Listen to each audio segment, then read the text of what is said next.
Hello, I'm Pippa Chabalala and welcome to another excellent episode of Glitched. This week we have 2 video game reviews. We catch up with MSI's brand new hardware on the market and we attend the annual GeekFest Expo. Now, before we get to the games, we're going to jump to Marco, who is at GeekFest pretty much eating junk food, buying unnecessary gaming merchandise and watching people hit each other with sticks for fun.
GeekFest comes around once a year in autumn, and it does not stop the local geeks from, well, geeking out.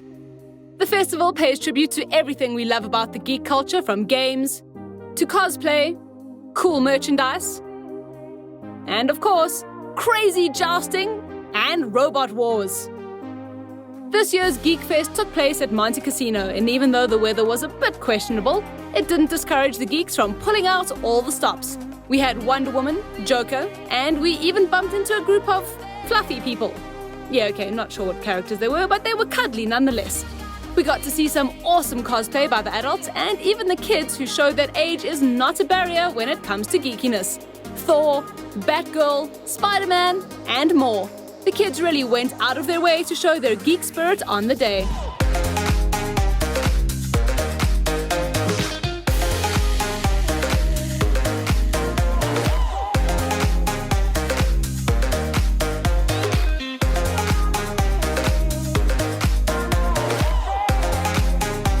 One of the downright craziest things we saw had to be a Hunger Games-like jousting, where people would run into the center of a square, pick up a stick, and beat each other with it.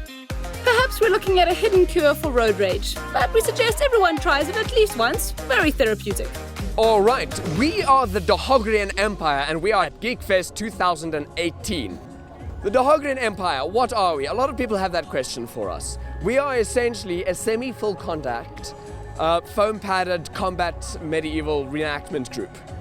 We get together as many people we can, arm them with foam swords and spears and shields, and assign them to the various factions. If they're lucky enough, they get some armor. And we go out to the field of battle and we find out who is the greatest warrior and greatest captain to lead those warriors. It is quite a physically demanding game, although to be honest, absolutely anyone can join it, whether you be fit, whether you be a martial artist, or whether you be some random little character just attending GeekFest. Absolutely anyone can join. It's one hell of a ball, and the more the merrier. The goal is to get the greatest army together so that we may rule this Middle Earth. My name's Greg, I'm second in command here at the Dahogrian Empire, and I'm here to talk to you guys about GeekFest 2018 and how it was for us. So on the first day, despite the weather, even though it was a bit chilly, we did very well. We had amazing fun. Our entire group went home and probably slept better than most trees do. And today's been a fantastic day. We've had free battles, we've had some prize giveaways, lots of winners, more losers. But yeah, it's been a fantastic day and we can't wait for it next year. All right, so for all of those watching here, you're watching Glitched, and I am the Dahogrian Emperor. If you're looking for advice on totally gross makeup work, then Marco caught up with a special effects makeup artist who filled us in on what it takes to make things look gruesome. We with Tureen from Monster Factory. Now, you know you watch all those movies and there's like gore and blood dripping all over the place and there's like flesh coming out of people's faces. Well, Jareen does that makeup. How cool. So Jareen, tell us about your journey to become one of these makeup artists. What did it take to get here? I used to do makeup for Halloween a lot. I used to do makeup for my friends. I used to do makeup for family. It used to be just a fun hobby for me. I figured out one day that I can do anything else than beauty, and that was the most fun part for me, to do something other than beauty. Makeup is perceived as something for girls, for pretty people, but that's not always true. I mean, pretty girls don't look like this every day. That's so cool. So, I mean, if you had to ever work on like a big Hollywood blockbuster film, what would you work on? I would prefer to work on gory things like zombies. I would love to work on things like The Walking Dead. I would love to do the gorier, the better for me. That's so awesome. So what advice do you give somebody who wants to go into this sort of career? Practice, practice, practice. Start out, buy some latex if you can. I mean, latex is pretty cheap to come by. It's much cheaper than silicone. Buy some latex, get some cotton wool, and get practicing. Awesome. Thank you so much. Something to park for Halloween later in the year, perhaps. In general, the day was filled with great cosplay and, best of all, a sense of geek unitedness. It's a place where anyone can be anything they want without any judgment. Thanks, Dark Carnival, for hosting yet another awesome weekend.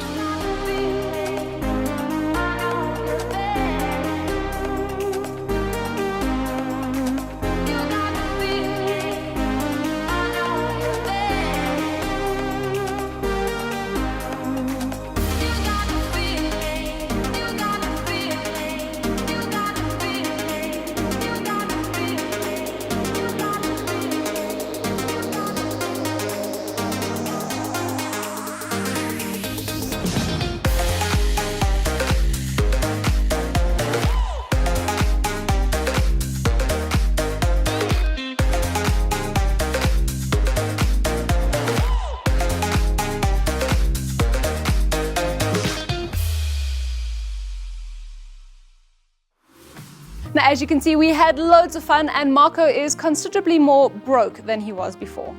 Up next, we played David Cage's latest masterpiece. Check out Detroit Become Human.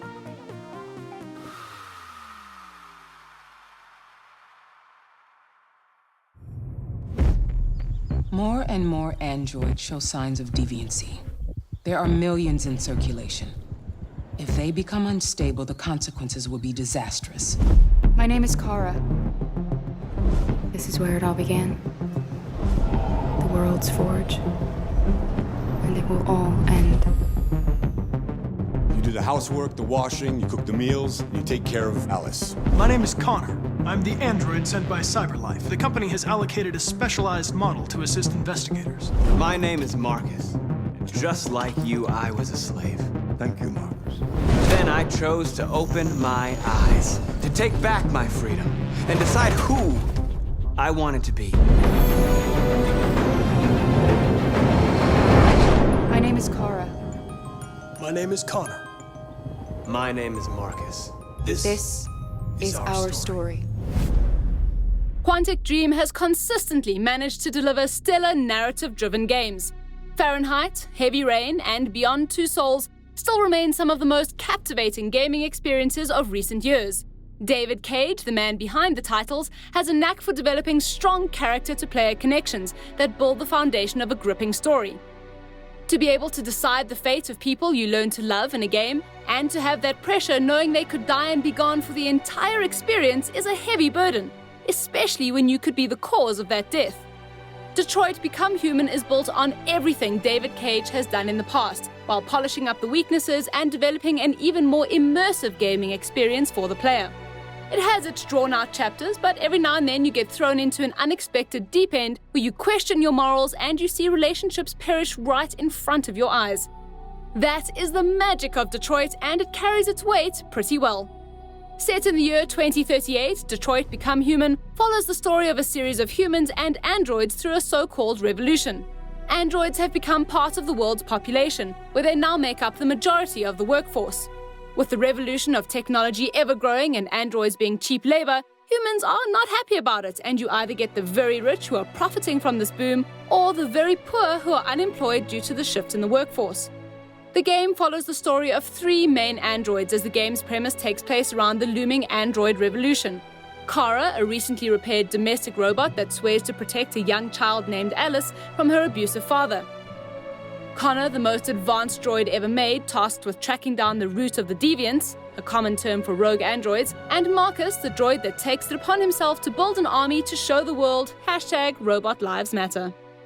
The game hops between each android in a chapter-based sequence, and often they intertwine. Marcus commits a national crime and Connor investigates it in the next chapter.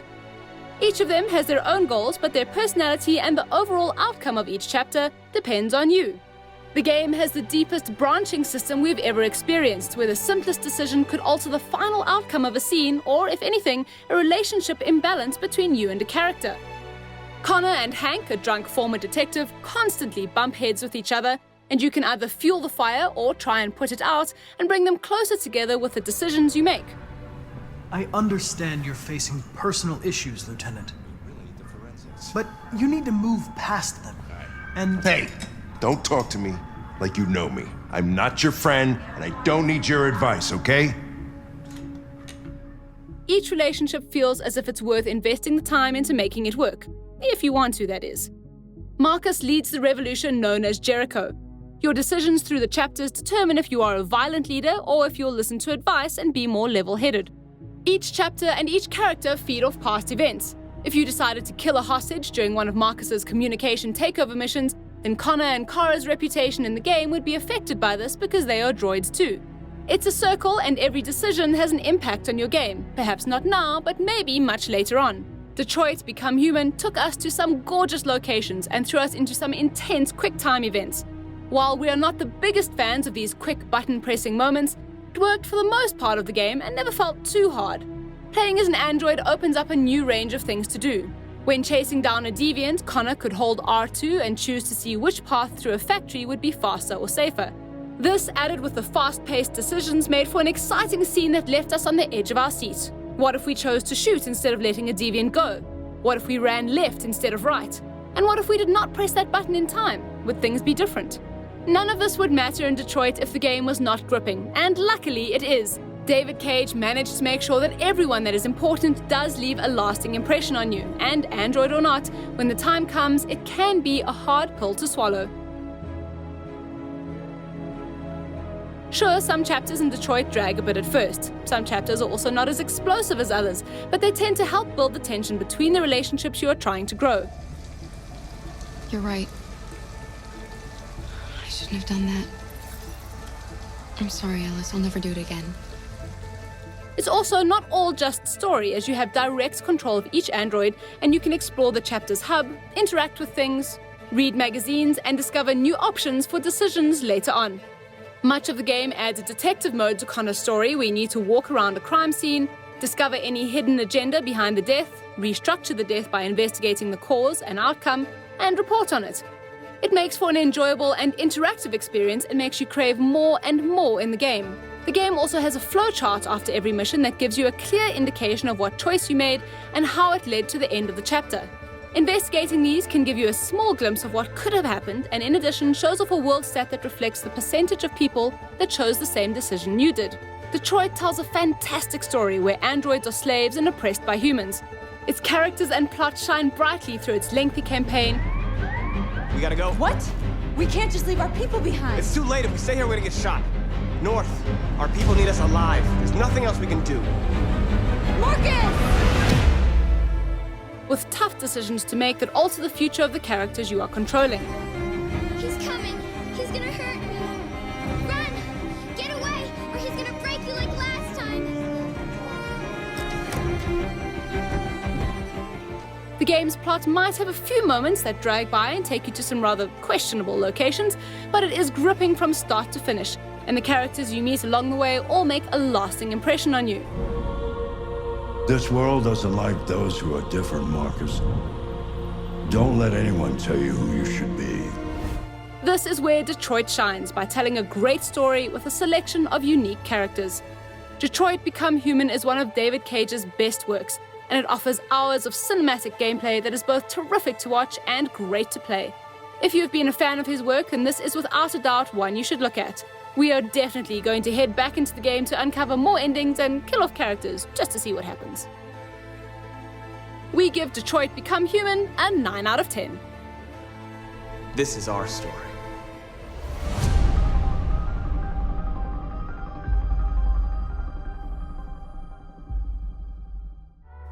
All the reviews!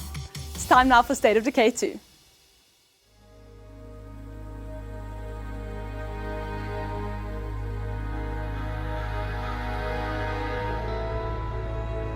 What would you do if the world you knew was gone? All the comforts, the simple pleasures you took for granted. How would you protect yourself and the ones you love when the protectors can't even save themselves?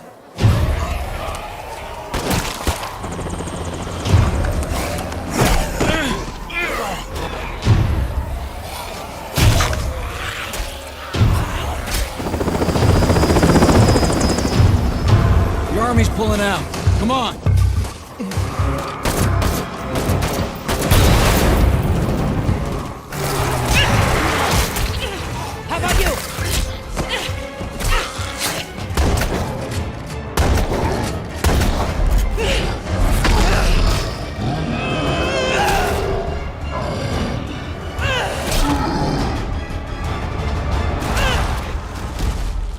The first State of Decay was one of our favorite Xbox 360 games of all time. Back when it was released, everyone wanted on the zombie train, and while the market was saturated with zombie survival games, State of Decay offered a streamlined survival experience where player choice counted, and the will to survive was only as strong as that baseball bat you had in your hands. It's been a few years, and State of Decay 2 is here. State of Decay 2 works when it works, and when it does not, it fails terribly. Many times we felt as if we were playing an early access game, as the overall presentation of the game felt subpar to the level we're used to today. Bugs hound its multiplayer to a point where it is almost unplayable, and the game does not do a good enough job of explaining what you're doing with what mechanic of the game for what reason. So with that being said, most of the time spent in State of Decay 2 is doing what the game does well: surviving. State of Decay 2 features a large open world to explore as you and your fellow survivors try and live through the end of the world. You need to make sure your people are happy, have food, don't suffer from depression, and most of all, don't go crazy and kill each other while you're out trying to grab a pack of chips.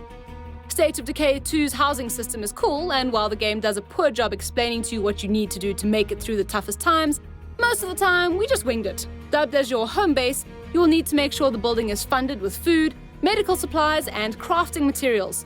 Yes, the people even get anxious if you're running low on bricks because it's 2018 and everyone is a little extra sensitive. Much of the time is spent running around trying to find resources to keep your home base up and running. The plot is subpar, with not much going for it other than an annoying side character going through a mental breakdown, and its missions boil down to finding zombie-infested settlements, killing all of them, and hoping you have enough reputation to take over the compound. Collecting resources in State of Decay 2 never gets easier. The bag limitations are a struggle, and just when you think you've found a car boot to put things in, it breaks down and you're left going back and forth to deliver your goods to your base. Much of the time was just walking up and down mindlessly gathering resources for no real reason. The game does a poor job laying the foundations as to why you collect what you do, and the biggest issue is that all of the benefits of the gathering are never explained properly. State of Decay might fall short on the survival mechanics, but it shines brightly in its combat and exploration. Heading into the hills in the dark of night looked great. Yellow eyes glowing in the distance were the real dangers that waited, but you knew you left a sack of food out there and you needed to get it. Exploration through the game is enjoyable as you try and find the rare resources in every area. Searching is slow, but you can speed it up by holding down a button, which could alert nearby zombies if you make a loud noise. Combat in the game keeps things fresh too, even if it does get tedious after a while. Guns and melee weapons range from sharp to blunt, and then you also get your pistols and sniper rifles, which obviously need ammo too. Swiping at zombies is enjoyable, and then knocking them down to the ground and smashing their head in makes for a satisfying finisher. It gets tougher when the hordes arrive, but playing carefully is key to survival. Your true combat skills are put to the test when you stumble across a group of humans that don't want you around. We just climbed into their car and drove them over. Without a doubt, the biggest problem with the game has to be its technical faults. Exploring the vast wasteland is great, but when enemies bug out like walking in the sky above you, getting stuck on nothing and just flying across the screen, it starts to affect your gameplay. The Xbox One S we tested the game on barely managed to run the game at a solid 30 frames per second. Draw distance was terrible and the overall look and feel to it just suffered from an unoptimized engine. The only good side to it was the HDR. We then played it on PC and it was much better, but still not perfect. The game just does not look great in general and kind of feels like its predecessor that was released a whole generation back. State of Decay 2 is a fun game if you have Xbox Game Pass. We would not recommend you buy it yet as it still needs work.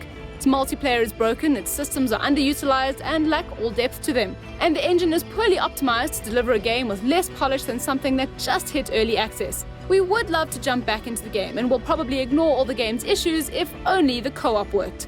Until then, we're going to find another wasteland to explore. State of Decay needs work, so for now we give it 6 out of 10.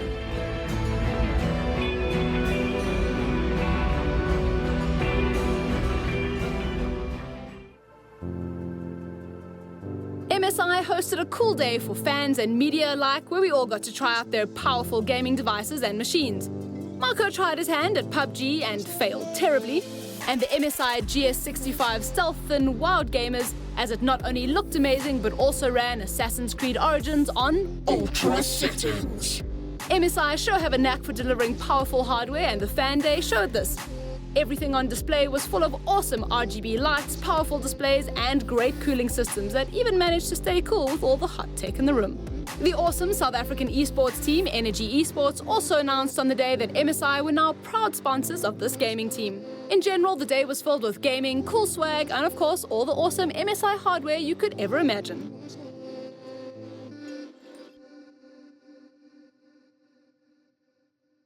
Thanks for watching, guys. Don't forget to subscribe to Glitched by MWeb Game Zone for more weekly gaming content. And of course, tune into our weekly streams on the channel as well. Catch you again next time. See ya.